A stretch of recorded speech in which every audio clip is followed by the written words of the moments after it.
Muito bem, agindo como Jesus. Nos dias de ceia, eu estou com essa série sendo desenvolvida, em que nós concentramos em imitar Jesus, em atitudes dele, não no conteúdo das palavras dele. Não é nosso objetivo nessas pregações dessa série Agindo como Jesus. E hoje eu quero abordar o costume dele de orar. Observando as orações dele, nós percebemos 3 tipos de situações em que ele orava: só, com os discípulos dele e em público. Hoje nós vamos ver só a primeira parte, só. Quando é que ele orava só? Que tipo de situação o levava a orar só? Primeira, após intensa atividade espiritual. Marcos capítulo 1, versículos 35 a 39, diz assim, Marcos 1, 35. Tendo-se levantado alta madrugada, saiu, foi para um lugar deserto e ali orava. Procuravam-no diligentemente Simão e os que com ele estavam, tendo-o encontrado, lhe disseram: todos te buscam. Jesus, porém, lhes disse: vamos a outros lugares, às povoações vizinhas, a fim de que eu pregue também ali, pois para isso é que eu vim. Então foi por toda a Galiléia, pregando nas sinagogas deles e expelindo os demônios. O contexto aqui, como nós vimos, era alta madrugada, e ele foi sozinho, não avisou os discípulos, porque estavam procurando a ele inclusive, e na véspera havia tido muitas curas. Mesmo capítulo, versículos anteriores, 32 e 33 e 4, à tarde, ao cair do sol, trouxeram a Jesus todos os enfermos e endemoniados. Toda a cidade estava reunida à porta, e ele curou muitos doentes, de toda sorte de enfermidades, também expeliu muitos demônios, não lhes permitindo que falassem, porque sabiam quem ele era. Então, nós vemos aqui uma atividade muito forte, espiritual, sobre Jesus Cristo. Provavelmente ele estava esgotado espiritualmente, precisava de uma recarga espiritual. E esta ideia de recarga espiritual, de recompor o poder dele, não é só uma imaginação nossa. Quando ele curou a mulher hemorrágica e perguntou: quem me toca? E os discípulos ficaram impressionados, porque disseram: Senhor, está todo mundo te empurrando aqui, tu perguntas: quem me tocou? Aí a frase dele foi: senti que de mim saiu poder. Então saía poder dele, de alguma forma. Sim, havia um decréscimo de poder, decréscimo esse que precisava ser recomposto, recompletado. E é muito sugestivo que ele tenha ido orar de madrugada, sozinho, no dia seguinte a um dia de intensa atividade, curas, expulsões de demônios, e antes mesmo da hora normal de acordar, como se ele estivesse necessitado ali de ter um contato com o Pai, só ele e o Pai querido dele, e se fortificar espiritualmente. Eu tenho um amigo, pastor, que disse que muitas vezes, depois de uma conferência grande, quando ele tem uma responsabilidade muito grande, até fora um pouco do dia a dia dele, e que ele volta para casa, quando está fora, pregando e tudo mais, ele tem um pouco de depressão.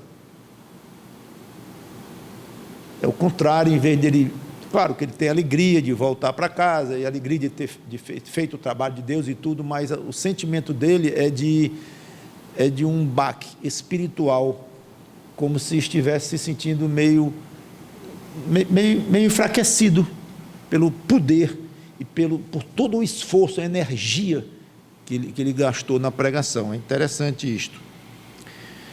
Após um esforço espiritual específico, não se assuste, caso você sinta um tipo de fragilidade e uma necessidade especial de buscar a Deus, algum tipo de discussão que você teve com alguém, ou de uma conversa forte que você teve e passou horas pregando o evangelho para alguém, ou alguma coisa que envolve algum tipo de atividade espiritual, se você tem tido essa experiência,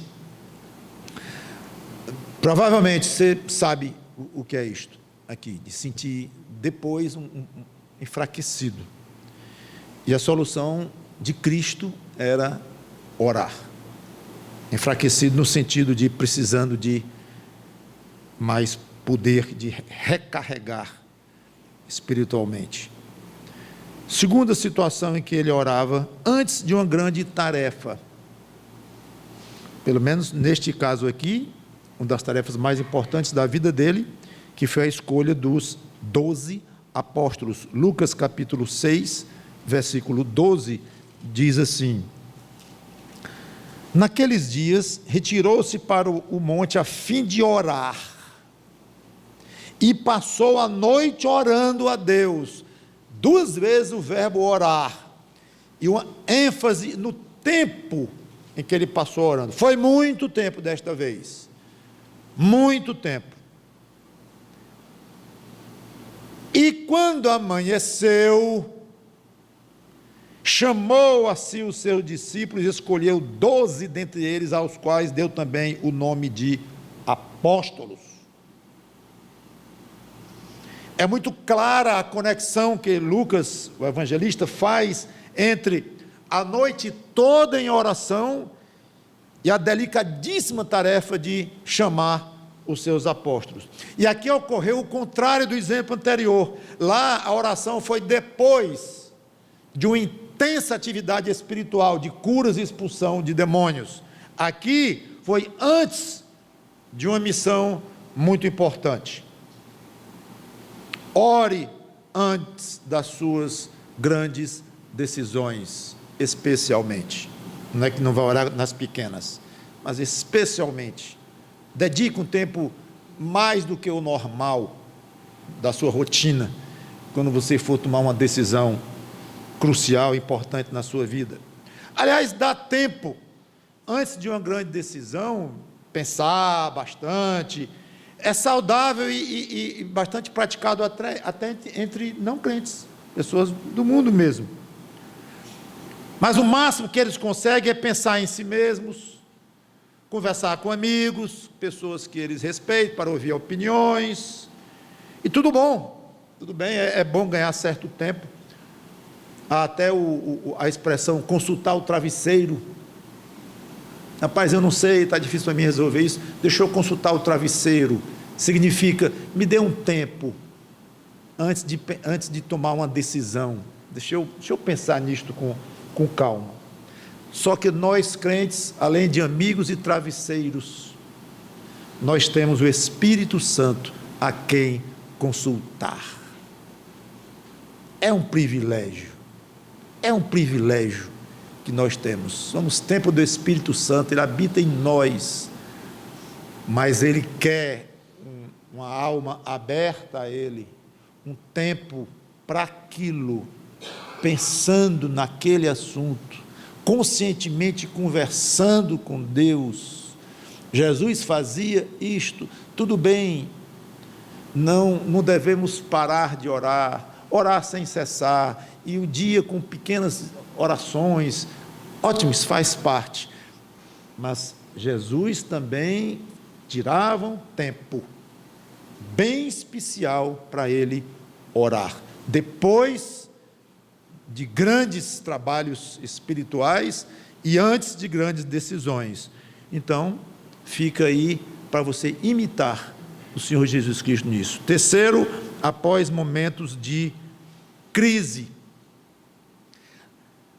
Na primeira multiplicação dos pães, houve um problema, porque o povo achou que ele era o Messias, que era, Só que, entendendo um aspecto errôneo na cabeça deles, que o Messias, quando aparecesse, iria imediatamente providenciar, eliminar o jugo de algum país estrangeiro que estivesse dominando Israel, e ali se tornasse o próprio rei, e libertasse de todo e qualquer tipo de submissão e de jugo o povo judeu, que vai fazer isto, sim, mas lá na frente, eles não entenderam isto. Então, quando Jesus multiplicou aqueles pães e peixes, nós vemos já como resultado, assim, em Marcos 6, 44, os que comeram dos pães eram 5.000 homens, só pegando o finalzinho da multiplicação. Aí vem, logo a seguir, compeliu Jesus e os seus discípulos a embarcar e passar adiante para o outro lado, a Betsaida, enquanto ele despedia a multidão. E tendo-os despedido, subiu ao monte para orar. Eles queriam fazê-lo rei. E detalhe, lá em João 6, 14 e 15, que eu não vou ler, mas é a passagem paralela, mas lá diz que eles queriam arrebatá-lo. Sabe o que é isso? É levar à força, na marra, como se diz. Então, foi um problema, porque o povo diz, é ele, multiplicando um monte de pão e peixe de umas poucas unidades, esse é o homem que nós esperávamos, vamos fazer o rei, e é agora, já estamos cansados aqui do jugo romano, e queriam então pegá-lo à força. A palavra é forte lá no original. Então ele tomou providências rápidas, ele obrigou os discípulos a embarcarem para o outro lado do lago, vão-se embora. Então ele separou logo os discípulos da multidão, talvez para que os discípulos não fossem influenciados, porque eles eram fraquinhos também, e não entenderam muito bem o ministério de Cristo, até no final. Então a primeira providência dele foi, separa os líderes, os meus apóstolos, separa da multidão. Primeira coisa que ele fez. Aí depois a solução que ele deu é muito interessante. Ele não foi fazer um discurso, ele não acompanhou os discípulos dele, ele se retirou sozinho. Certamente, imagino eu, abalado com tudo aquilo, que foi uma crise grande no seu ministério, e ele se retirou sozinho para orar. Ao cair da tarde, e tendo-os despedido, subiu ao monte para orar. Ao cair da tarde, estava o barco no meio do mar, e ele sozinho em terra. Lá em João também fala que ele ficou desde a noitinha até alta madrugada. Alta madrugada era uma expressão que significava entre 3 e 6 da manhã. Então ele ficou praticamente a noite toda.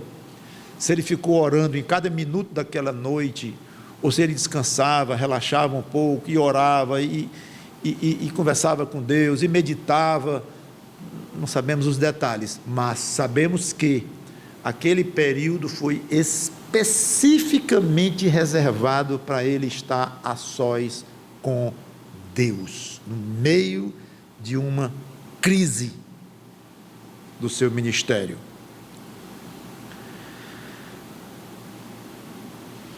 Às vezes nós, quase naturalmente, oramos menos durante as crises, porque é crise, eu não tenho tempo, eu passo o dia no hospital com minha mãe, com meu filho que acidentou, você está numa crise, eu passo o dia nos bancos pedindo empréstimo, falando com os meus credores, porque eu estou em crise, não tenho dinheiro, estou tentando vender o carro, agora ando a pé, e eu estou em crise, está no meio depois eu oro, quando acalmarem as coisas, eu oro. É interessante isto, ele nem acompanhou os discípulos dele, até para acalmá-los, orientá-los, e tudo, não, ele, vão para cá, e se isolou, e foi orar, longamente, Pode parecer um contrassenso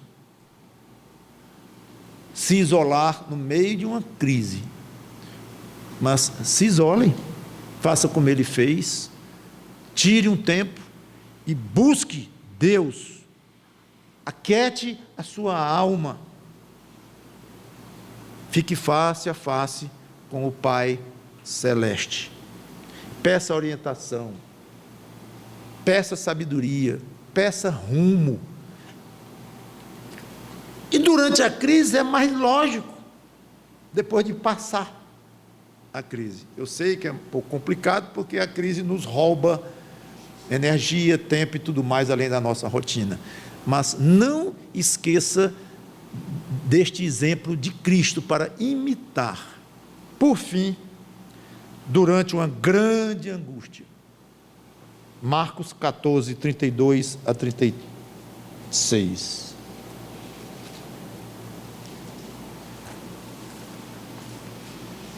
Marcos 14, 32 a 36.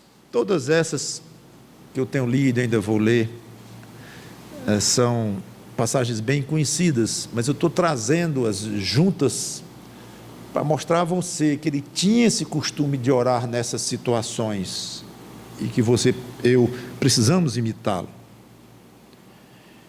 Então, Marcos 14, 32. Então foram a um lugar chamado Getsemane. Ali chegados, disse Jesus a seus discípulos: assentai-vos aqui, enquanto eu vou orar. E levando consigo a Pedro, Tiago e João, começou a sentir-se tomado de pavor e angústia. E lhes disse: a minha alma está profundamente triste até a morte, ficai aqui e vigiai. E dizia, e adiantando-se um pouco, prostrou-se em terra e orava para que, se possível, lhe fosse poupada aquela hora. E dizia: Abba, Pai, tudo te é possível, passa de mim este cálice, contudo, não seja o que eu quero, e sim o que tu queres. Contexto: Jesus no Getsemane, aguardando a turba chegar com Judas na liderança para entregá-lo, e ele deixa os discípulos num certo local e avança um pouco mais com os três de sempre, que ele destacava para essas coisas mais íntimas: Pedro, Tiago e João. Ele se afasta um pouco com eles, dizendo que ia orar. Com os três ao lado ainda, ele começou a ter pavor e angustiar-se. Ter pavor significa ficar apavorado, perplexo. E angustiar-se indica distúrbio, aflição, angústia, depressão. O estudioso Strong, do grego erudito, diz que das três palavras usadas no Novo Testamento para depressão, esta é a mais forte, é o número 1, essa que foi usada aqui. E a segunda, outra das três, vem logo a seguir, quando ele disse que estava profundamente triste até a morte. Quando ele declara abertamente para os três. Então, o evangelista diz que ele começou a ter pavor e angustiar-se. Agora, nas palavras de Jesus, ele disse: estou profundamente triste até a morte. O que quer dizer isso? Dominado com pesar, a ponto da tristeza causar a própria morte. Uma forma de dizer que ele poderia ali morrer de tão triste que ele estava. Aí ele adiantou-se um pouco mais, deixou os três para trás e ficou absolutamente só. E orou, pedindo ao Pai que afastasse dele aquele cálice, aquela hora, mas que fosse de acordo com a vontade de Deus. Eu não vou entrar aqui no mérito da oração em si, como já falei, o conteúdo eu não vou comentar, mas eu quero notar aqui, que é o nosso propósito de imitá-lo, é que aqui ele estava provavelmente no ponto mais angustiante, triste, deprimido da sua vida. Ele era um homem que sabia o que era padecer, era um homem que teve muitas tristezas, teve amarguras, depressões, não teve pecado nenhum, mas ele sentiu o peso de carregar pecados dos outros. E ele teve, e quando diz que ele estava no momento mais angustiante, provavelmente na sua vida, falando de momentos que houve muitos na vida dele. E Lázaro, ele teve comoções e se perturbou de uma maneira que o evangelista nem explica direito, que ele perturbou a alma dele, e ele chorou no túmulo de Lázaro. Muita tristeza e perturbação interna. Noutra ocasião, ele chorou sobre Jerusalém, triste.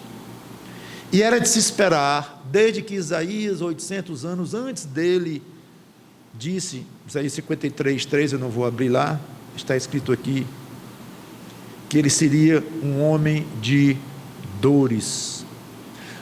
Do hebraico, dizem os estudiosos, que essa palavra traduzida como dores é muito mais abrangente do que apenas dor física, dor de cabeça ou dor no estômago, é muito mais do que isto, é sofrimento, padecimento. Então não seria nem errado pensarmos, homem de sofrimento, e aliás ele diz logo depois, que sabe o que é padecer.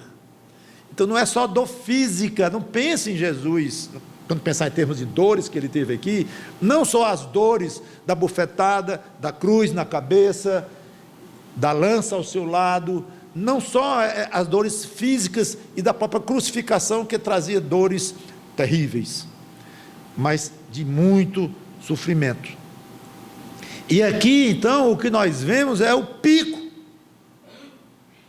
Na última noite de vida dele aqui na terra, antes de ressuscitar, ele atingiu o pico, tudo indica, de tristeza, de angústia, de depressão profunda. Solução? Orar. Orar. Grande recurso para a depressão e perturbação da alma é a oração.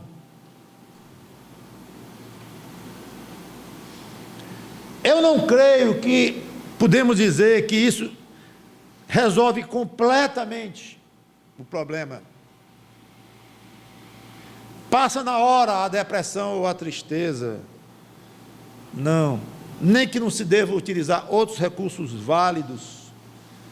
E quando se fala em depressão, está se falando de algo muitíssimo complexo, que até hoje os da área da medicina, da psicologia, da psiquiatria, ainda ficam querendo definir direito o que é depressão, que é puramente orgânico.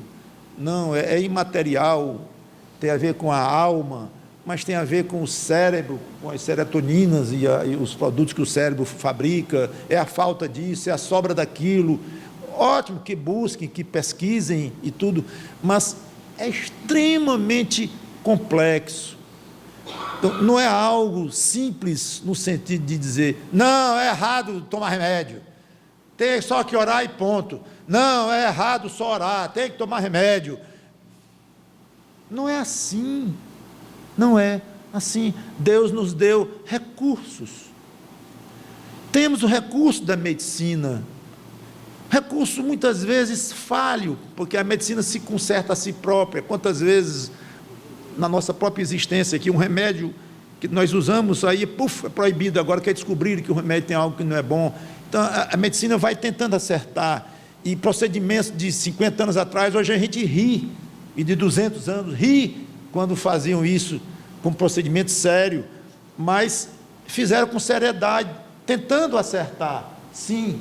Então, graças a Deus, pelos médicos, pelos cientistas, que vão descobrindo coisas, mas são falhos, não conhecem a natureza humana em profundidade, e vão tentando, como me disse um médico amigo outro dia, pastor Mauro, medicina é tentativa e erro, tenta aqui, um remédio ali não deu certo, efeito colateral não deu certo aqui, toma outro, vai ali tentando, tentativa e erro, o médico me disse isso. Então, graças a Deus, pelos recursos que nós temos, a medicina, a psiquiatria, quando utilizada com responsabilidade, com cuidado, sem se chocar com as coisas de Deus, a psicologia, são recursos que Deus nos dá com a sabedoria para usar. Se alguém vai usar recurso A, ou B, ou C, ou os três recursos juntos, dependendo de uma situação muito crítica, cada um vê as suas circunstâncias. Mas, no caso do crente, certamente, a providência número 1, sem dúvida, no caso de depressão, e de tristeza, e de angústia, é correr para Deus, e orar, conversar com Ele, e chorar diante dEle, e contar com Ele, utilizar o recurso muito maior do que medicina, psiquiatria, psicologia, por mais que eu os respeite, como acabei de dizer, mas de uma maneira limitada, porque são limitados, claro, nos seus recursos, mas todos esses recursos aqui reunidos não são nada, são um pingo, comparados com o recurso que nós temos de recorrer diretamente ao Deus da nossa mente, do nosso cérebro, da nossa alma, do nosso tudo. E este Deus está ali à nossa disposição, no sentido de que está pronto para nos ajudar, e abriu acesso até a presença dele direto, rasgou o véu que impedia o nosso acesso ao trono dele, foi o Cristo se dando, como comemoramos agora na ceia, e permitiu o acesso direto.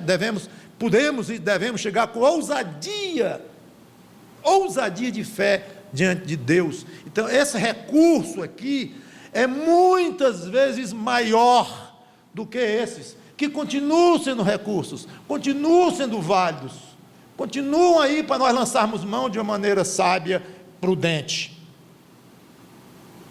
de uma maneira equilibrada, mas sem esquecer que o peso do nosso recurso está aqui, o nosso Deus. E está aqui o exemplo de Cristo. Interessante que ele não aproveitou para reunir os discípulos todos e fazer aqui uma roda, foi o contrário, ele deixou todos para trás, menos 3, avançou um pouco com os 3, confessou a tristeza dele profunda para os 3, aí depois, não, eu tenho que estar só mesmo, aí avançou um pouco, mas deixou os 3 lá, que ainda não foram dormir, coitados, com muito sono, mas ele foi sozinho aqui. Então nunca deixe de utilizar esse recurso em grande tristeza, em grande confusão de mente, confusão de espírito, de amargura de alma, seja o que for, paralelamente a providências aqui desta terra, da nossa ciência aqui, mas nunca deixe de procurar intensamente ao nosso Deus. Se Ele vai curar a sua depressão, diretamente, ou utilizando esses recursos daqui, ou se Ele não vai curar, não sabemos, não temos garantia, e isso não tem nada a ver com o fato de que não devemos ir até Ele. Passa de mim esse cálice, foi o recurso que o Senhor Jesus Cristo encontrou, passou? Não. Claro que logo depois ele disse, mas não a minha vontade, mas a tua. Tudo bem, mas aquela vontade inicial, humana do Senhor Jesus Cristo, do cálice passar, não passou. Porque Deus tinha vontades mais profundas para Cristo, que era não passar o cálice, porque isso impediria dele salvar a humanidade inteira, e Deus deu uma bênção maior para ele do que não passar o cálice. Uma bênção maior do que passar o cálice. Ele não passou o cálice, foi a grande bênção, e levou-o até a cruz, e depois ele viu com alegria de alma o que ele tinha feito, e se alegrou.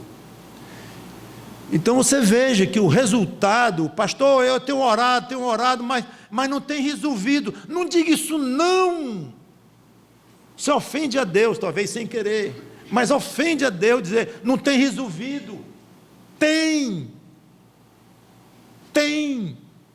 Então não resolveu Jesus fazer aquela oração ao Pai, passa de mim esse cálice, não resolveu coisa nenhuma. Quem vai dizer isto? E ele tinha vontade mais profunda, pois faça a mesma coisa. Senhor, me ajuda nessa depressão. Mas tem uma vontade mais profunda, Senhor. Faz como tu queres. Então, se tu queres que essa minha depressão passe, em um dia que ela passe, em um mês que ela passe, que ela piore, mas eu estou diante de ti, aberto, conversando contigo. Era assim que ele fazia, em momentos depois de grande trabalho, antes de grande trabalho, em momentos de crise, em momentos de tristeza e de alegria. Acho que eu vou incluir aqui nessa pregação, quando ele orou ao Pai, graças te dou, ó Deus. Ah, não, mas aí foi em público. Eu estou aqui falando só de oração só. Não se tem exemplo de oração dele só vibrando diante de Deus. Pode até ter tido, mas nesses momentos que nós tivemos aqui, talvez aquela que ele foi orar depois de ter curado muita gente, ele pode ter agradecido fortemente ao Pai, não sabemos, mas o que temos é isto aqui, momentos de grande necessidade, ele corria para Deus e orava.